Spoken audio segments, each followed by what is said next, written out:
जय हिंद, जय भारत, जय गुजर समाज। सभी समाज के सरदारों को, प्रधानों को, छोटे भाइयों को, बहनों को और मेरे साथियों को नमस्कार। मैं एडवोकेट भारत भूषण गुर्जर, पंजाब और हरियाणा हाई कोर्ट चंडीगढ़ से सबसे पहले मैं साधुवाद करना चाहता हूँ, धन्यवाद करना चाहता हूँ। गुर्जर जो कर्मचारी और अधिकारी गण की जो परिषद है, जिसके तत्वाधान से, प्रयास से आज गुर्जरों के बच्चों के लिए, हमारे स्वर्णिम फ्यूचर के लिए, बच्चों के विकास के लिए और हम सब के हित में जो उनका प्रयास है कि गुर्जर छात्रावास, लाइब्रेरी,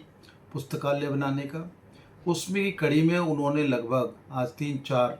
जगह विभिन्न राजस्थान के ज़िलों में आज गुर्जर कल्याण जो अधिकारी और कर्मचारी परिषद है उसके द्वारा इस प्रकार का प्रयास किया जा रहा है। मैं उन सब को नतमस्तक होते हुए धन्यवाद करना चाहता हूं कि आप समाज की लड़ाई लड़ रहे हैं, आप हजारों साल का नींव रख रहे हैं, आप युवाओं के भविष्य के लिए और हमारे बच्चों के लिए जो काम कर रहे हैं वो आपका इतिहास में वर्णन होगा और एक दिन इतिहास में आप लोगों का जो कार्य है उस पर हम सलाम करेंगे। मैं यहाँ से ये भी कहना चाहूँगा कि कर्नल बाबा जो हमारे समाज के, जिन्होंने सोती हुई कौम को जगाया, जिनका कहना था कि कर्ज मुक्त समाज हो, बेटी पढ़ी लिखी हो, पढ़ी लिखी माँ और स्वास्थ्य की बात की उन्होंने। हम उस पर अग्रसर हों और कर्नल बाबा को हम फॉलो करें, उनकी शिक्षाओं को, उनके आदर्शों को हम फॉलो करें। दूसरा ये है कि मैं आप लोगों से भी आग्रह करूँगा और विनती करता हूँ हाथ जोड़कर कि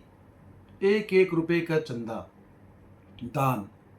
वो कहते हैं ना कि अगर दान करने से किसी के धन खाली नहीं होता और धन संपन्न लोगों को दान करना चाहिए। हमारे समाज में बहुत सारे भामाशाह हैं, हर आदमी इतनी कैपेसिटी रख सकता है कि 1000-2000 का ऐसे कार्य में योगदान करें। तो मैं आप लोगों से फिर कहता हूँ, सेवा ही परमार्थ है